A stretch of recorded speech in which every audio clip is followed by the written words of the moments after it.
Hi guys.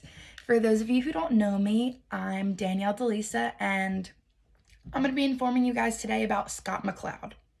Scott McCloud was born and raised in the United States of America in Boston, Massachusetts on June 10th, 1960. He's currently 60 years old and a Gemini for all my astrology people out there.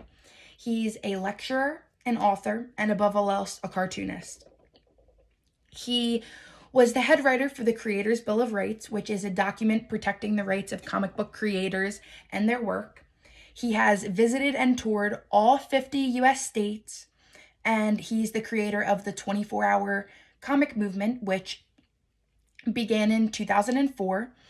And the story behind it was him and his friend, when they were younger, they challenged each other to create a 24-page comic strip in 24 hours, and they both were successful.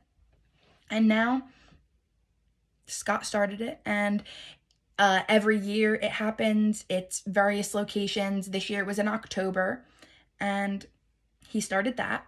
He also started the 5-card Nancy game, which is a card game using cut-up comic strips from Ernie Bushmiller's 20th century comic book Nancy. Basically, you would print out, photocopy and print Nancy, the comic book, and you would cut it up.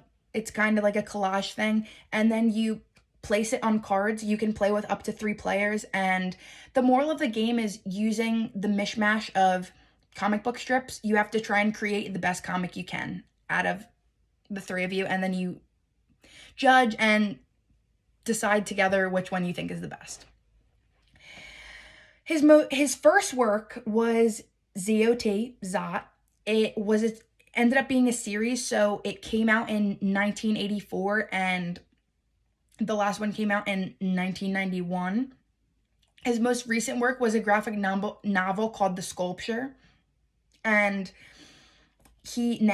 as he continues to do comics and write, he also lectures around the world. He lectures at universities, conferences, corporations, museums, festivals, studios, government organizations all around the world.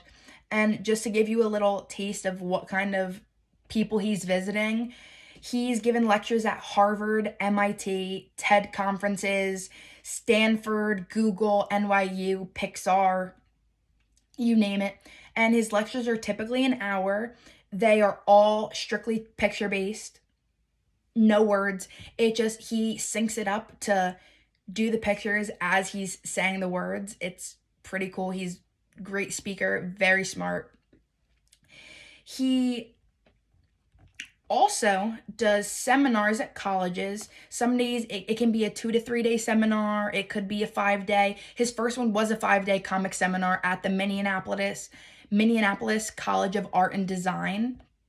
But he's also done semester-long programs.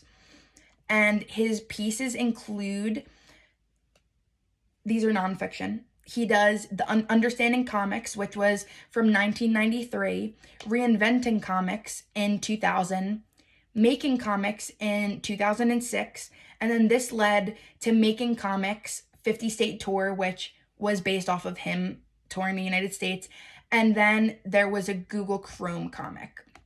He's worked with a lot of organizations he can do ads, send any messages across. He's worked with like cancer organizations and really anything. People can contact him on his website and he can do anything. He can decline them, accept them, but visuals is the best way people learn and do messages. You always see on commercials how it's easiest when you don't want to listen to people talk. You want to see what they do. So he does comic strips for that, just about anyone, and he gets paid for it. He's located in California right now, so if you want to hit him up, let me know.